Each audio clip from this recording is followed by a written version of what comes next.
Hello everyone, स्वागत है आपका एग्जाम संधान में। पिछले वीडियो लेक्चर्स में हमने कक्षा 10 के भूगोल की जो बुक थी उसके चैप्टर 1 को देखा था। आज हम इस वीडियो में चैप्टर 2 को डिस्कस करने वाले हैं। चलिए शुरू करते हैं इस वीडियो को। पहला प्रश्न है, देश में वन और वन्य जीवों के संरक्षण की दृष्टि से सबसे अधिक मूल्यवान वन कौन से माने जाते हैं। देखिए, हमारे देश में जो वनों को 3 भागों में बांटा गया है। ठीक है, रक्षित वन जिसे हम संरक्षित वन भी कहते हैं, ठीक, और दूसरा है अवर्गीकृत वन और तीसरा है आरक्षित वन। देखिए, संरक्षित वन और आरक्षित वन में पहले तो अंतर समझिए। संरक्षित वन और आरक्षित वन क्या है? आरक्षित मतलब होता है इसमें प्रतिबंध ज्यादा लगता है, अर्थात इसमें कोई आम मनुष्य जाकर वहां पर कोई भी आर्थिक गतिविधि संपादित नहीं कर सकता, जबकि संरक्षित वनों में मनुष्यों को कुछ हद तक आर्थिक गतिविधियों को संपादित करने की अनुमति दी जाती है।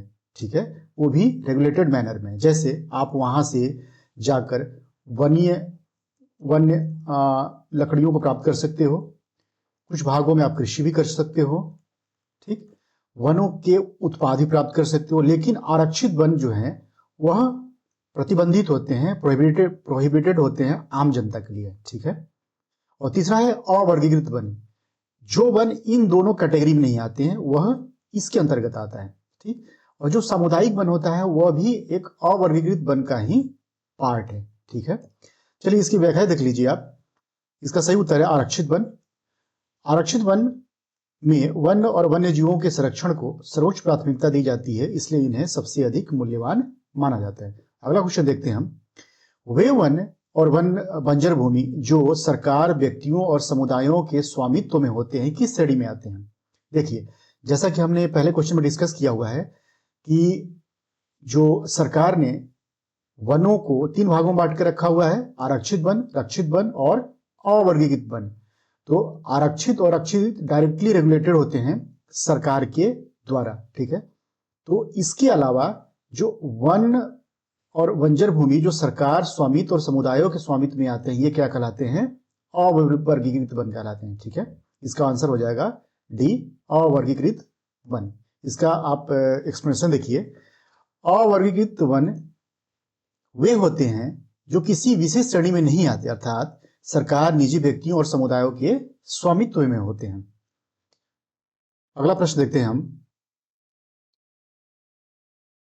भारत वन्य जीव अधिनियम कब लागू किया गया? देखिए, वाइल्ड लाइफ प्रोटेक्शन एक्ट आया था आपका 1972 में। 1972 में ही भारत में वाइल्ड लाइफ प्रोटेक्शन एक्ट लाया गया और इसको क्रियान्वित किया गया, अर्थात भारत वन्य जीव संरक्षण अधिनियम 1972 में लागू किया गया ताकि वन्य जीवों और उनके आवासों की रक्षा की जा सके। अगला प्रश्न देखिए।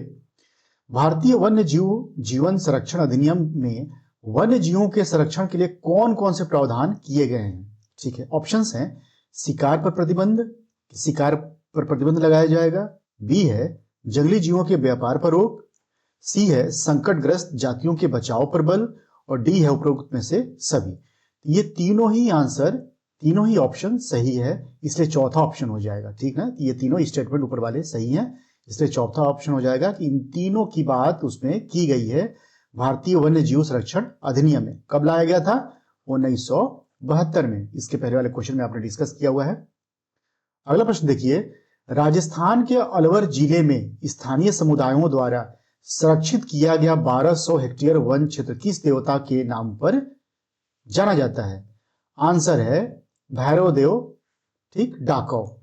भैरव देव डाकौ कहा जाता है उस जो संरक्षित क्षेत्र है उसको हम कहते हैं सोनचूरी। क्या बोलते हो? सोनचूरी। ठीक है, देखिए, ये जो वन जो संरक्षित किया गया है यह एक तरीके से सामुदायिक वन संरक्षण का एक उदाहरण है। आप इसको नोट डाउन कर सकते हैं। इसका एक्सप्लेनेशन देखिए। अलवर जो कि राजस्थान का एक जिला है कि 5 गांवों के लोगों ने 1200 हेक्टेयर भूमि को भैरव देव मानकर संरक्षित किया है। अगला प्रश्न देखिए। सरिस्का बाघ अभयारण्य किस राज्य में स्थित है? सरिस्का टाइगर रिजर्व पूछा हुआ है।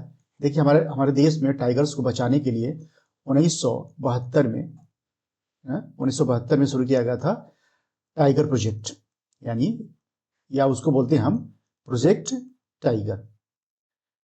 ठीक, कहीं कहीं आपको ये भी लिखा मिलेगा 1973 में शुरू किया गया था प्रोजेक्ट टाइगर। आप दोनों को याद रखेंगे।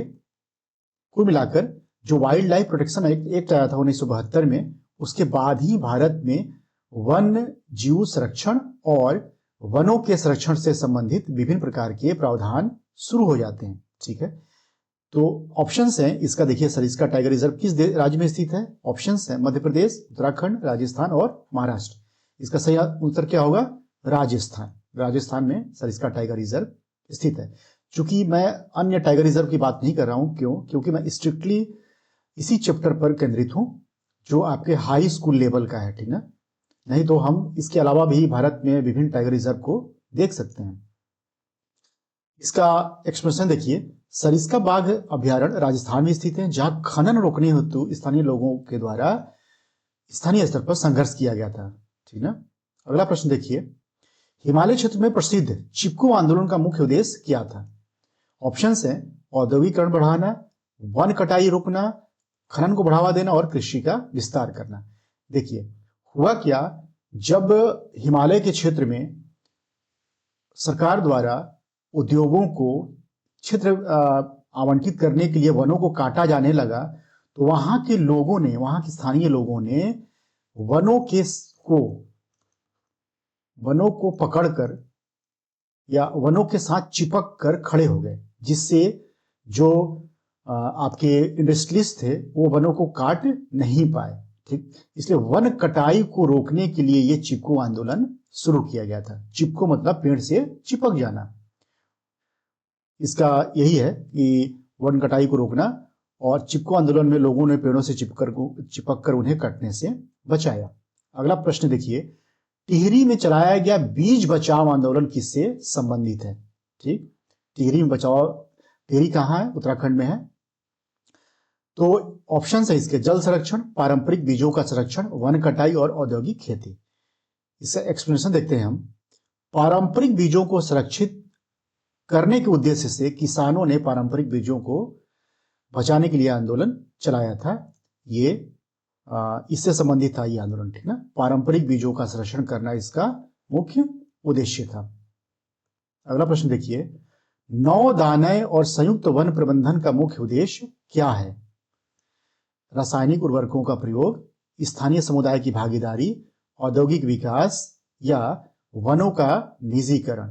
इसका एक्सप्लेनेशन देखिए, व्याख्या देखिए इसका उत्तर है स्थानीय समुदाय की भागीदारी।